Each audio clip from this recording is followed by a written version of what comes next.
Hello guys, welcome back to reaction pro. I hope कि आप सब बढ़िया होंगे, फिटफाट होंगे और खूब मजे मजे में में होंगे। होंगे। तो गाइस, जैसे कि आप लोग जानते हैं कि हम आप लोगों के लिए बहुत ही जबरदस्त और मजे मजे की वीडियो लेके आने वाले बिल्कुल। हैं। तो एक वो हमारे बहुत ही प्यारे से व्यूवर्स हैं, उन्होंने बहुत ही मासूमाना अंदाज से हमें कहा है कि आप लोग ना मतलब कि सिटी भी देखें, हाँ, सिटी नेपाल की हमारे जो सिटीज है उनको भी वो देखें। तो कहते हैं कि हमने नेपाल की जितनी भी नेचुरल ब्यूटी है ना, वो भी साथ साथ अपनी वीडियो में ना लेके आए। जी जितनी बिल्कुल। भी, क्योंकि तो नेचुरल ब्यूटी नेपाल में बहुत ज्यादा है। बिल्कुल, तो हमने कहा कि चले जी स्टार्ट करते हैं खाटमांडू से। Kathmandu city beauty of Nepal. Kathmandu उनका वो भी है, काठमांडू दारुल टूर, हुकूमत भी हाँ है। जी बिल्कुल। तो काठमांडू का टूर करते हैं। तो चले जी पहले वीडियो देख लेते हैं, उसके बाद इस पे बात करते हैं। चलें जी, लगाएं जी खटमंडू। खाटमांडू। खटमंडू। वाओ।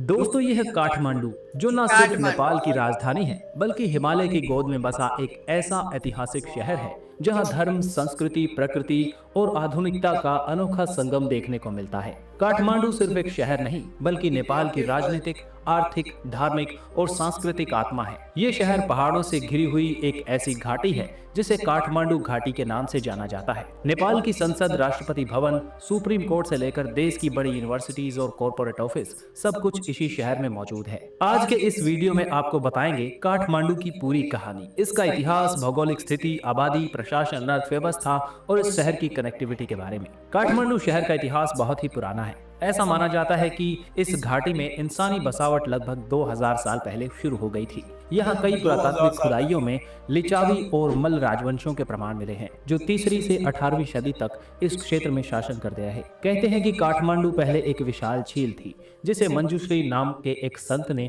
अपने खड्ग से काटकर खाली किया और तब जाकर ये घाटी बसी। शहर का नाम काष्ठमंडप नामक एक लकड़ी के मंदिर से पड़ा जो आज भी काठमांडू दुर्गा क्षेत्र में मौजूद है। 18वीं शताब्दी में पृथ्वी नारायण शाह ने नेपाल को एकजुट किया और काठमांडू को देश की राजधानी घोषित किया। अब बात करते हैं इस शहर की भौगोलिक स्थिति की। काठमांडू शहर नेपाल के मध्य में मौजूद है और ये बागमती जिले का हिस्सा है। ये पूरा शहर एक घाटी के भीतर बसा है जिसे 3 मुख्य शहर मिलकर बनाते हैं, काठमांडू, भक्तिपुर और पाटन। इस घाटी की औसत ऊंचाई 1400 मीटर यानी लगभग 4600 फीट है और इसे चारों तरफ से पहाड़ों ने घेर रखा है। काठमांडू शहर का कुल क्षेत्रफल 49.5 वर्ग किलोमीटर है। यहाँ की जलवायु एकदम हल्की ठंडी होती है, गर्मियों में 30 डिग्री से ऊपर नहीं जाती और सर्दियों में 1-2 डिग्री तक गिरती है। शहर के बीचों बीच बागमती नदी बहती है जो धार्मिक और सांस्कृतिक दोनों दृष्टियों से बेहद महत्वपूर्ण है।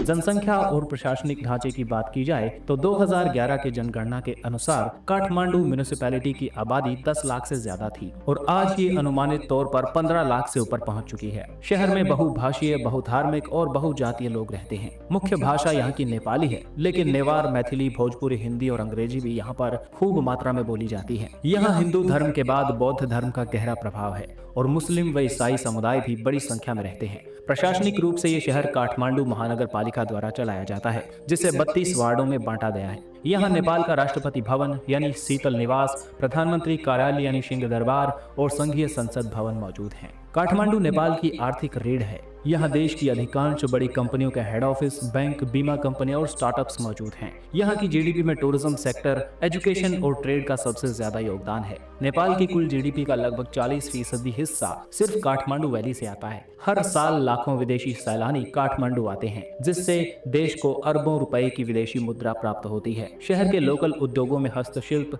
थंगा पेंटिंग, पूजा सामग्री और नेपाल की हर्बल दवाएं प्रमुख हैं। अब बात करते हैं काठमांडू के इंफ्रास्ट्रक्चर और ट्रांसपोर्ट सिस्टम की। शहर में सड़क नेटवर्क का विस्तार तो हुआ, लेकिन ट्रैफिक एक बड़ी चुनौती है। त्रिभुवन अंतर्राष्ट्रीय हवाई अड्डा यानी TIA शहर के केंद्र से सिर्फ 6 किलोमीटर दूर है, जो नेपाल का सबसे व्यस्त एयरपोर्ट है। यहाँ से भारत, चीन, दुबई, मलेशिया और सिंगापुर के लिए डायरेक्ट फ्लाइट्स उपलब्ध हैं। शहर के भीतर पब्लिक ट्रांसपोर्ट में बस, टेम्पो और प्राइवेट कैब्स का खूब इस्तेमाल होता है। हाल के वर्षों में इलेक्ट्रिक वाहनों को भी बढ़ावा दिया गया है। नेपाल सरकार काठमांडू मेट्रो रेल प्रोजेक्ट पर भी विचार कर रही है। काठमांडू को सांस्कृतिक राजधानी कहा जाए तो गलत नहीं होगा। यहाँ हर कोने में मंदिर, स्तूप और मठ दिखाई देते हैं। यहाँ के प्रमुख मंदिरों में पशुपतिनाथ मंदिर, जो हिंदुओं के लिए सबसे बड़ा पवित्र मंदिरों में से एक है, स्वयंभुनाथ मंकी टेम्पल, बौद्ध और हिंदू दोनों के लिए पूजनीय है। इसके अलावा बौद्धनाथ स्तूप जो यूनेस्को वर्ल्ड हेरिटेज साइट का हिस्सा है, और दरबार स्क्वायर जहाँ राजा महाराजा रहा करते थे। ठमेल ट्रेवलर्स के लिए शॉपिंग, फूड और मस्ती का केंद्र है। तो दोस्तों ये था काठमांडू, नेपाल की राजधानी, एक ऐसा शहर जो प्राचीन और आधुनिक दोनों रूपों में जिंदा है, जहां एक और मंदिरों की घंटियों की गूंज है तो दूसरी ओर बिजनेस मीटिंग्स और इंटरनेशनल कॉन्फ्रेंस की हलचल भी है। अगर आप कभी नेपाल की यात्रा की सोच रहे हैं तो काठमांडू आपके सफर का हिस्सा जरूर होना चाहिए। वीडियो पसंद आया तो लाइक, कमेंट और शेयर जरूर करें। लाजमी करें।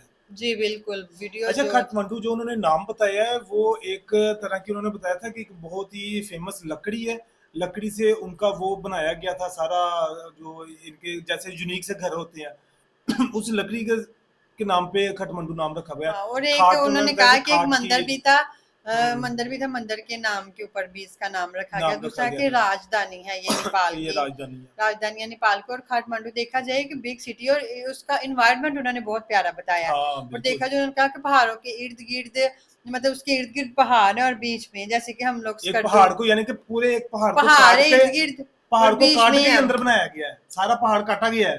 पहाड़ है इर्द गिर्द और बीच में है। जैसे कि हम स्कर्दू गए थे तो उसके इर्द गिर्द पहाड़ है और बीच वाली जो बीच सतह में वो होता जमीन है है ना, वो पहाड़ ही उस- काटा जाता है। वो पहाड़ को काट के ही अलग करके पूरा एक शहर बनाया गया हुआ है पहाड़ के अंदर, समझ लो कि पूरा वो शहर कह रहे बना थे हुआ कि है वहां उसका। पे एक नदी थी और हाँ। वहां पे कोई, मतलब कि उन्होंने बताया था कि उन्होंने ना उसको काट के तो वहां पे एक शहर अच्छा, बसा ये लिया क्या था। काठमांडू है बड़ा खूबसूरत शहर है। बहुत प्यारा। अगर जो भी इनका जैसे कि फॉरेनर से हमने देखा बहुत ज्यादा टूरिज्म आते हैं, वो सबसे पहले जो विजिट उनका होता है वो वो काठमांडू काठमांडू होता में ही होता है। और वो। काठमांडू के अलावा फिर वो फिर अलग अलग जगह पे हाँ, जाना और उनका पसंद स्टे करते भी हैं। मेरा ख्याल है कि ज्यादातर काठमांडू में होता है, काठमांडू में क्योंकि काठमांडू सबसे उनका बड़ा शहर है, जो बिग सिटी है वो काठमांडू ही है। बिल्कुल, नेपाल में जाए तो कहते हैं ना कि हो ही नहीं सकता कि आप लोग नेपाल में काठमांडू जाएं में और ना देखे। और वहां बिल्कुल। अच्छा, काठमांडू एक सिर्फ सिटी और उसके इर्द गिर्द जो प्लेसेस है ना वो बहुत वो जबरदस्त है, छोटे छोटे प्लेस बहुत देखने वाले होते हैं बहुत वो। प्यारे हैं।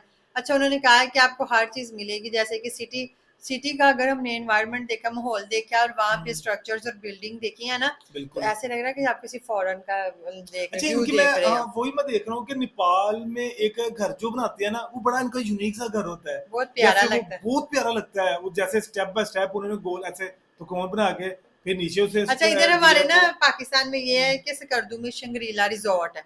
हाँ। शंग्रीला रिजॉर्ट है ना, उसका स्केच बिल्कुल ऐसे ही बनाया सेम गया ऐसा है, बना ऐसे हुआ ऊपर था। से कोने उसके बनाया गया चारों तरफ से।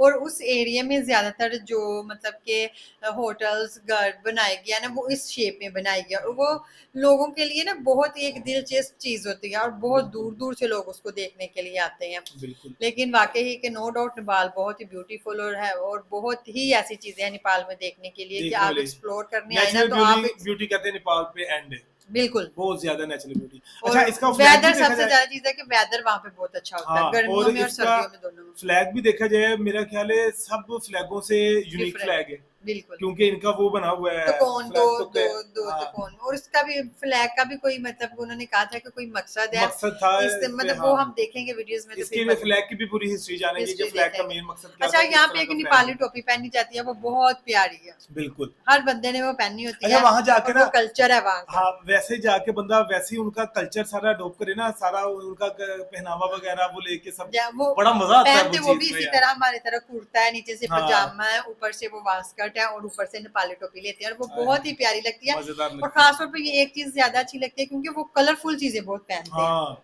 ये एक चीजें होते सबसे एक ये कि होते प्यारे बहुत प्यारे प्यारे हैं, प्यारे मासूम और ऊपर से मासूम कलर वैसा ऊपर से पहन लेते हैं, कलर वो और इतने भी प्यारे लगते हैं।